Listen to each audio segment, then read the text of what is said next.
Assalamualaikum warahmatullahi wabarakatuh.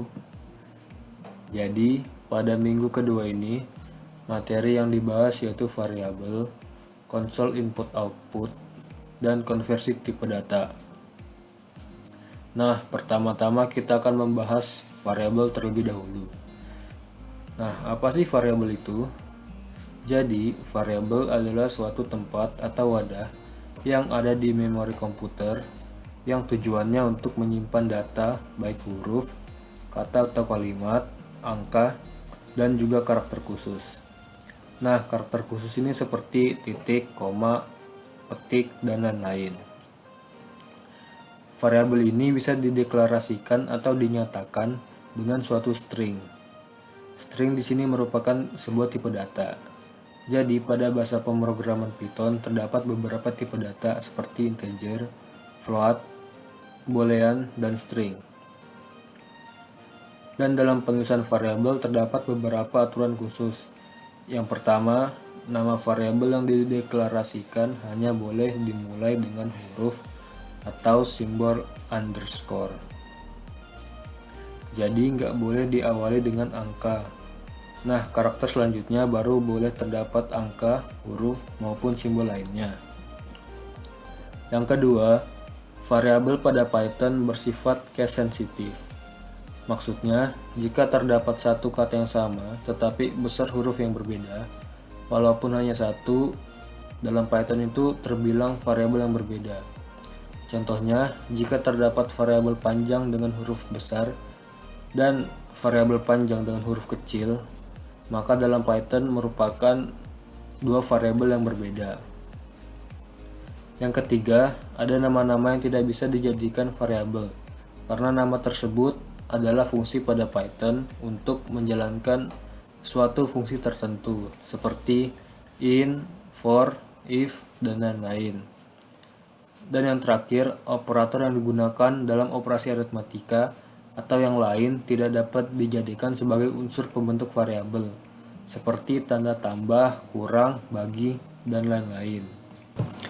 Selanjutnya, buka kembali PyCharm-nya, lalu buat sebuah file. Setelah itu, sesuaikan isinya dengan codingan ini. Nah, berikut merupakan contoh pendefinisian variabel. Nah, di sini ada contoh definisi variabel untuk menampung karakter. Jadi di sini terdapat variabel kalimat yang berisi halo semua, saya adalah program komputer. Lalu di bawahnya terdapat perintah print variabel kalimat. Nah, jika ini dijalankan, maka akan mencetak halo semua, saya adalah program komputer. Nah, coba kita jalankan. Nih, halo semua, saya adalah program komputer. Nah, selanjutnya ada contoh definisi variabel untuk menampung bilangan bulat atau integer. Nah, di sini terdapat variabel bilangan underscore bulat. Nah, jadi dalam Python bisa juga menulis variabel dengan cara seperti ini. Nah, variabel bilangan bulat ini berisi angka yang bernilai 7800. Nah, jika di print maka hasilnya adalah 7800. Selanjutnya adalah definisi variabel untuk menampung bilangan desimal atau float. Nah, di sini jika kita print maka akan menghasilkan nilai 10,087 ini. Nah, selanjutnya ada lagi contoh definisi dua variabel sekaligus dengan tipe data integer. Ya, di sini ada A sama dengan B sama dengan 123. Nah, jika ini di print maka hasilnya adalah 123. Nah, selanjutnya ada contoh lagi, yaitu variabel yang mengandung angka. Ini ada variabel kalimat 2 yang berisi bye-bye. Nah, jika di print maka hasilnya adalah bye-bye. Coba kita print semua ya. Nah, ini merupakan hasilnya. Materi selanjutnya yaitu konsol input output fungsi print.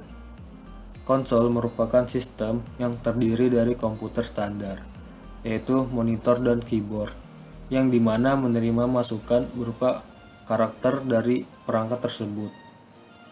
Konsol input output menunjukkan masukan dan keluaran data informasi melalui konsol tadi. Contohnya adalah program yang tadi sudah dijalankan, memunculkan teks tanpa melibatkan unsur grafis.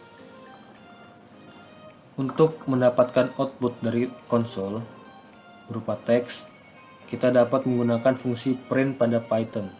Selanjutnya dibuka kembali PyCharm-nya, lalu buat sebuah file dengan kode seperti berikut. Nah, di sini ada variabel jumlah motor, jumlah rumah, umur, dan rambut. Nah, di sini kenapa ada cara 1 dan cara 2? Karena di Python ini ada beberapa cara untuk mencetak sebuah nilai. Nah, untuk cara 1 ini, jika kita ingin mencetak sebuah variabel dengan teks, maka kita harus menambahkan tanda koma untuk memisahkan antara variabel dengan teks. Nah, untuk yang cara 2 ini, kita hanya perlu menambahkan tanda kurung kurawal untuk memanggil sebuah variabel.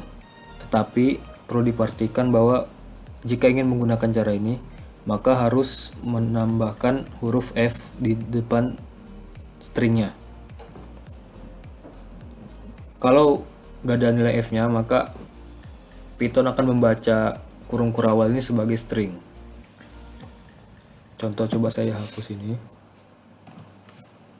Nah, ini jadi sebuah string. Kalau ditambahkan F-nya, maka dia akan mencetak nilai variabelnya.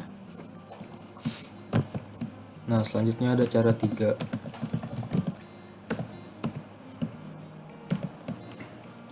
Nah, sebenarnya di sini hampir sama dengan cara yang kedua, hanya saja kita tidak langsung ngeprint sebuah teks, tetapi kita memasukkan teks tersebut ke dalam sebuah variabel. Lalu kita ngeprint sebuah variabel tersebut. Nah, coba kita jalankan semua program dari awal. Nah, jika dijalankan, maka akan menghasilkan nilai seperti ini.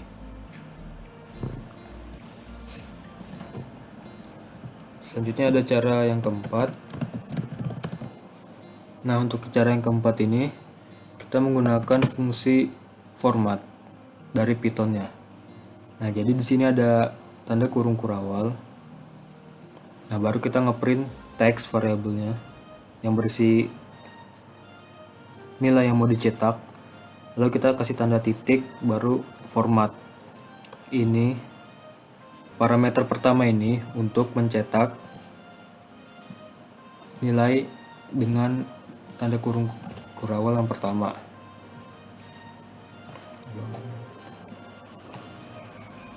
Parameter pertama ini manusia untuk mengisi nilai pada kurung kurawal yang pertama, dan who ini untuk mengisi nilai pada kurung kurawal yang kedua. Nah, jika ada kurung kurawal lagi, maka tinggal ditambahkan parameter selanjutnya. Lalu cara 5. Nah, cara yang ini digunakan untuk ngeprint nilai beberapa baris sekaligus. Jadi di Python ini untuk ngeprint beberapa baris sebenarnya kita punya cara, yaitu dengan cara mengasih tanda \n. Contoh teks enter. Nah, seperti ini, maka dia akan ngeprint beberapa baris sekaligus untuk mengenter sebuah. Selanjutnya yaitu konsol input output fungsi input. Dari contoh sebelumnya, untuk mencetak data yaitu dengan menggunakan fungsi print. Di dalam Python, untuk memasukkan data, kita bisa menggunakan fungsi input. Fungsi tersebut dapat ditaruh informasi berupa teks terkait apa yang akan dimasukkan. Selanjutnya buat sebuah file baru, lalu buat codingnya seperti ini. Nah, di sini ada variabel umur, tinggi, dan berat.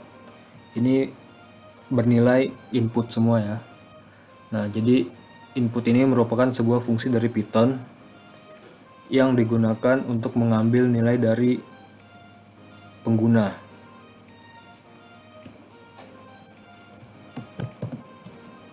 Nah, ini kita langsung eksekusi aja.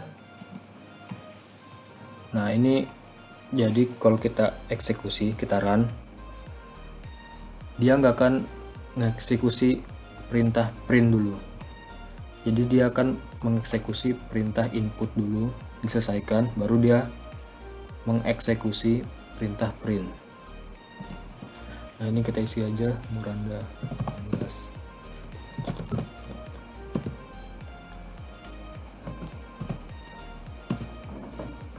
Nah, di sini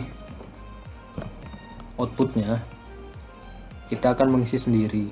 Jadi ditanya umur Anda berapa, 19, tinggi Anda 175, lalu berat badan 68. Nah, baru perintah print tadi akan dieksekusi. Jadi nilai dari semua ini akan diambil lalu dicetak di sini. Seperti itu. Selanjutnya kita akan membahas operasi aritmatika. Kita dapat melakukan perhitungan terhadap nilai ataupun variabel di dalam program. Perhitungannya bisa berupa penjumlahan, pengurangan, perkalian, pembagian, dan lain-lain. Operasi perhitungan pada Python membutuhkan simbol yang mirip simbol matematis. Maksudnya ialah kalau simbol matematis ini merupakan simbol yang sering kita temui dalam hitungan matematika. Hanya saja pada Python terdapat beberapa simbol yang berbeda. Misal dalam matematika tanda kali berupa X, sedangkan dalam Python tanda kali adalah bintang. Angka atau nilai yang ditulis bersamaan dengan operator disebut operan. Berikut operator operasi dalam Python. Selanjutnya silakan buat file baru, lalu buat sebuah codingan seperti ini. Nah, di sini ada perintah import mat. Nah, import ini digunakan untuk memanggil sebuah modul, fungsi, kelas, dan lain-lain ke dalam codingan kita. Nah, lalu mat ini merupakan sebuah library atau modul yang berisi fungsi matematika. Nah, di sini kita akan membuat program penghitungan luas persegi panjang, luas lingkaran, dan luas permukaan tabung. Nah, untuk menghitung luas persegi panjang, kita membutuhkan panjang dan lebar. Nah, maka dari itu variabel luas ini berisi panjang dikali lebar. Nah, dalam pemrograman untuk penulisan kali ini memakai tanda bintang, simbol bintang. Nah, lalu untuk penghitungan luas lingkaran, rumusnya itu pi dikali jari-jari pangkat 2. Nah, di sini jari-jarinya bernilai 2,2. Nah, lalu di sini ada perintah, ada variabel mat.pi. Nah, mat.pi ini berisi nilai pi yaitu 3,14. Nah, jadi luas ini sama aja kayak 3,14 kali jari-jari pangkat 2. Nah, bintang 2 ini artinya pangkat ya. Nah, lalu untuk luas permukaan tabung itu rumusnya kan 2 kali pi kali jari-jari kali jari-jari tambah tinggi. Nah, di sini jari-jarinya bernilai 2,2, tingginya 10. Nah, jadi terus permukaannya 2 dikali 3,14 dikali 2,2 dikali 2,2 tambah 10. Nah, kalau kita jalankan maka hasilnya akan seperti ini. Selanjutnya, materi terakhir yaitu konversi tipe data. Dalam Python, kita dapat mengkonversikan tipe data ke tipe data lain agar dapat dilakukan operasi terhadap tipe data yang sama. Sebagai contoh, variabel dengan tipe data string dengan nilai 2 tidak dapat dilakukan operasi penambahan dengan variabel bertipe data integer. Di dalam Python terdapat beberapa fungsi konversi tipe data yang dapat dilihat pada tabel berikut ini.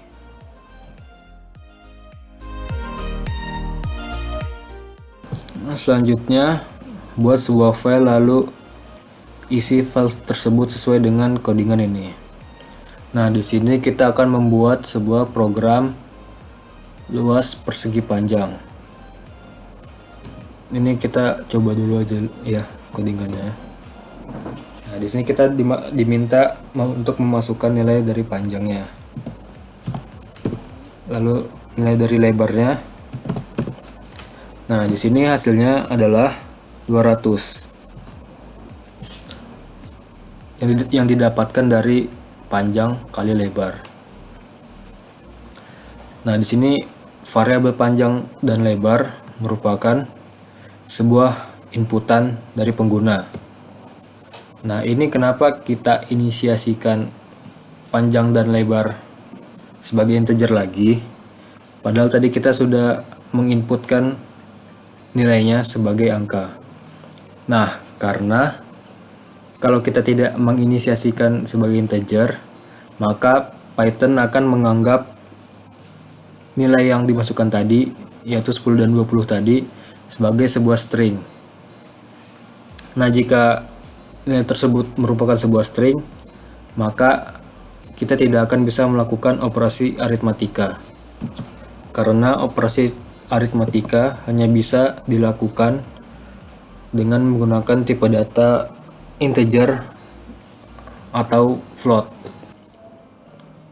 Sekian materi minggu kedua ini. Kurang lebihnya mohon dimaafkan. Wassalamualaikum warahmatullahi wabarakatuh.